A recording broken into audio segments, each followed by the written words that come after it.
في قسم الأمراض الصدرية تمت تجربة نحب نحكي عليها، اللي هي تجربة مميزة. تم تنظيم حصص للتثقيف العلاجي اللي يجيو فيها من المرضى مش باش ياخذوا دواء، لكن باش يتعلموا كيفاش يستعملوا الماكينة. هو فيلم كوميدي لكنه طبي بطولة سفيان الداهش، اللي هو عنوانه ليلتك زينة، واللي احنا تمنينا من وراه انه المرضى ترجع ليلتهم زينة بعد البريزون شارج متاع الماكينة.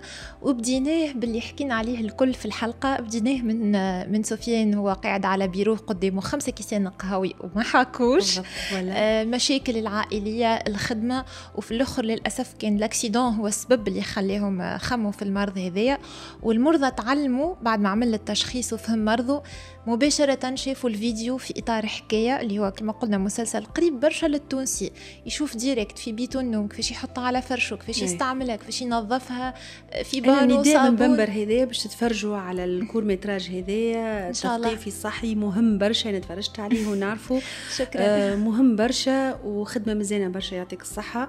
وانا ندعو للديفيزيون نتاعو، ديفيزيون ا غروند ايشيل، فهمت، مهم برشا للعباد الكل ان شاء الله، لانه بالحق الحاجات هذوما احنا نقولوا نتعايشوا معاهم في الاخر، والهدف هو تحسين جودة حياة المرضى.